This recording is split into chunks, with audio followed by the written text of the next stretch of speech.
जैसे मैं इशारा करता हूँ तब दबाना उसको। ठीक है। आज हमारे लिए हर्ष का विषय है कि आज हमारे बीच की एक बेटी, ग्रामीण अंचल की बेटी, ऐसे परिवार से, किसान परिवार से निकल के एक सैनिक की बेटी उस मुकाम पर पहुंची है कि उन्होंने सिविल सर्विसेज उत्तर प्रदेश में सिलेक्शन प्राप्त किया और वे बाल श्रम अधिकारी के पद के लिए चयनित हुई है। आज वो हमारे बीच हैं और हम उनसे रचनात्मकता और दूसरे पहलुओं पर कुछ बात करने जा रहे हैं ताकि हम अपने समाज को और आसपास में जो लोग हैं, एनवायरनमेंट है, वह इससे कुछ समझ ले सकें। तो स्वागत है शालू आपका, और हम आपसे कुछ सवाल पूछेंगे, आप उन सवालों के जवाब देने की कोशिश करें। तो हमारा पहला सवाल है कि भिन्न भिन्न वातावरणों में, विभिन्न वातावरण में और संस्कृतियाँ, जो संस्कृति हमारी है और दूसरी संस्कृति में हम जीते हैं, वो कैसे प्रभावित करती हैं आपको? तो जब हम किसी भी चीज़ की प्रिपरेशन करते हैं तो मुझे लगता है एनवायरनमेंट इसमें बहुत मेन रोल निभाता है, क्योंकि एक जो एनवायरनमेंट है वो हमारा प्रेशर कम करता है, उसमें जो हमारा कल्चर है उसमें हमें मॉरल वैल्यूज मिलते हैं जिसको हम साथ लेकर अपनी तैयारी शुरू करते हैं। तो एक पॉजिटिव कल्चर बहुत रोल निभाता है और होना भी चाहिए। ओके, तो दैट मीन्स जो संस्कृति है वो आपका कोर वैल्यू फॉर्म करती है, जिसमें हम अपनी मजबूत वाला जो बेस है, व्यक्तित्व को, व्यक्ति अपनी पर्सनैलिटी को उसको विकसित करते हैं। Okay, good. दूसरा सवाल है, क्या रचनात्मकता को सहयोग से बढ़ाया जा सकता है या ये अकेली खोज है? फर्स्टली तो जो हमारी रचनात्मकता होती है सबकी अलग अलग होती है, तो वो एक पर्सनल ही होता है, लेकिन जब हम उसको बढ़ाते हैं तो उसमें सबके सहयोग की जरूरत होती है और तभी हम उसको अच्छे से कर पाते हैं। उसमें एनवायरनमेंट भी शामिल है, एनवायरनमेंट भी शामिल होता है, हमारा कल्चर भी शामिल होता है, हमारे मॉरल वैल्यूज भी शामिल होते हैं। आपके जो समाज के जो कारक हैं उनमें पेरेंट्स हैं, फ्रेंड्स हैं, टीचर्स हैं, और काफ़ी जो बड़ी पर्सनैलिटी है हाँ, वो सब भी आपको मोटिवेट करती है।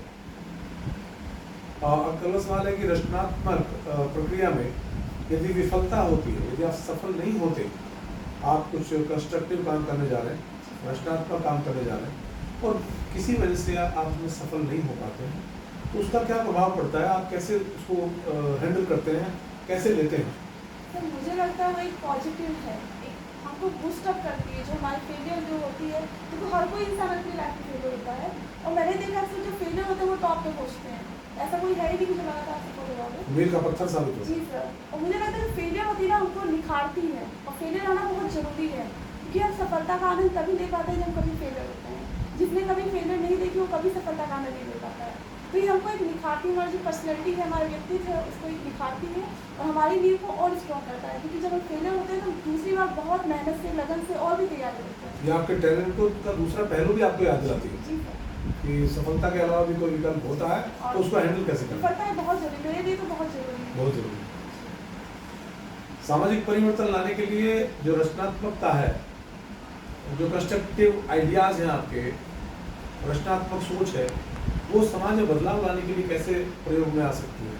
तो बहुत प्रयोग में आ सकती है। जैसे कि सबसे पहला एग्जाम्पल तो आप एजुकेशन के फील्ड में इतना अच्छा काम कर रहे हैं, आप एज अ मेजर आर्मी से रिटायर हुए हैं, तो ये आपकी रचनात्मकता ही है कि आपने सोचा कि गांव के बच्चे को आगे बढ़ाया जाए, उनको एक ऑफिसर रैंक पे लाया जाए, तो सबसे बेटर एग्जाम्पल तो आप ही हैं। कैसे आप सामाजिक thank you by the education. जी जी, यानी कि रचनात्मकता जो है वो समाज में बदलाव का एक मुख्य स्रोत बन सकता है। जब रचनात्मक कार्य की बात आती है तो उसमें कुछ नैतिकता का विचार भी आता है। नैतिक जो मूल्य हैं हमारे, क्या वो भी रचनात्मकता में सपोर्ट करते हैं? तो जैसे कि मेरी रचनात्मकता में है जो मेन है, तो मैं चाहती हूँ मैं एक अच्छा इंसान हूँ, तो मैं तो इसी को लेकर के अपने हर एक काम करती हूँ। यानी कि उसमें जो आपकी नैतिक मूल्य जो हैं वो अपने कार्य में सम्मिलित करना चाहते हैं और अच्छे इंसान बने रहना चाहते हैं। जी, बस है।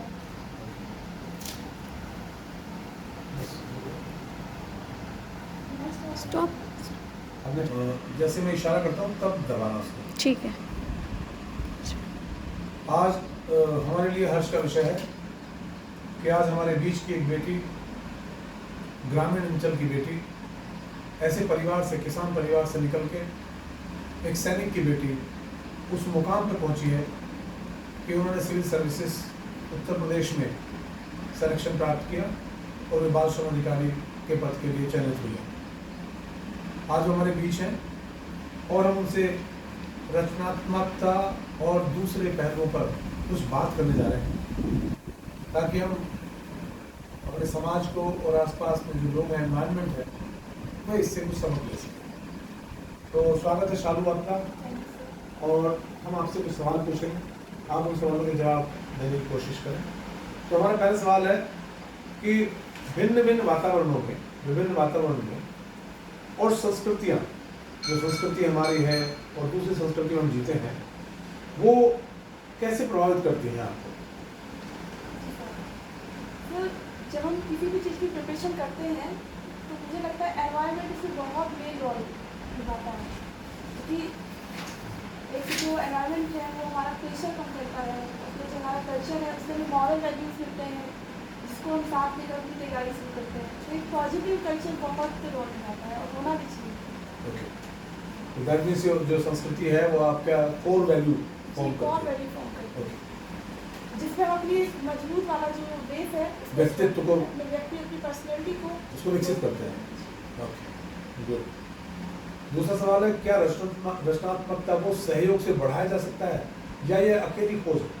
फर्स्टली तो जो हमारी रचनात्मकता होती है सबकी अलग अलग होती है, तो वो एक पर्सनल ही होता है, लेकिन जब हम उसको बढ़ाते हैं तो उसमें हमको सबके सहयोग की जरूरत होती है, तो तभी हम उसको अच्छे से कर पाते हैं। उसमें एनवायरनमेंट भी शामिल है, एनवायरनमेंट भी शामिल होता है, हमारा कल्चर भी शामिल होता है, हमारे मॉरल वैल्यूज भी शामिल होता है। आपके जो समाज के जो कारक हैं उनमें पेरेंट्स हैं, फ्रेंड्स हैं, टीचर्स हैं, और काफ़ी जो बड़ी पर्सनैलिटी है हाँ, वो सब भी आपको मोटिवेट करती है। अगला सवाल है कि रचनात्मक प्रक्रिया में यदि विफलता होती है, यदि आप सफल नहीं होते, आप कुछ कंस्ट्रक्टिव काम करने जा रहे हैं, रचनात्मक काम करने जा रहे हैं और किसी वजह से आप उसमें सफल नहीं हो पाते हैं, तो उसका क्या प्रभाव पड़ता है? आप कैसे उसको हैंडल करते हैं, कैसे लेते हैं? तो मुझे लगता है वो एक पॉजिटिव है, एक हमको बूस्ट अप करती है। जो हमारी फेलियर जो होती है, तो हर कोई इंसान अपनी लाइफ में फेलियर होता है, और मैंने देखा अक्सर जो फेलियर होते हैं वो टॉप पे पहुँचते हैं, ऐसा कोई है ही नहीं कि जो लगातार सफल हुआ हो। मील का पत्थर साबित हो। जी सर, और मुझे लगता है जो फेलियर होती है ना हमको निखारती है, और फेलियर आना बहुत ज़रूरी है, क्योंकि हम सफलता का आनंद तभी ले पाते हैं जब कभी फेलियर होते हैं।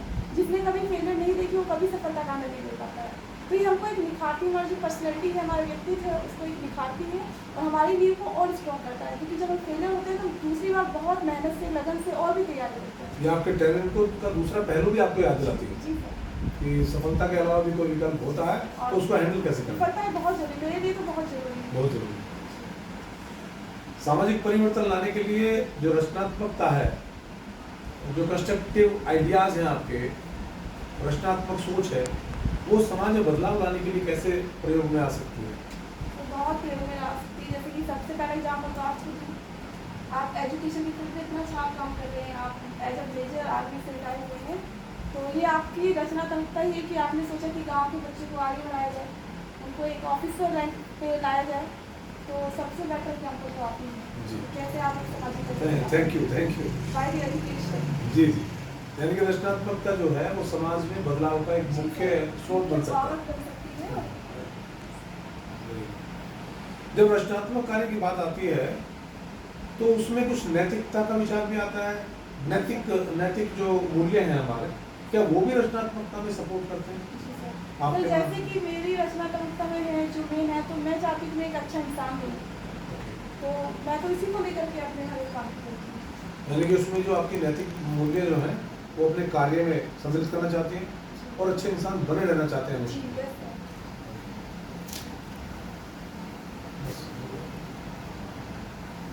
Stop.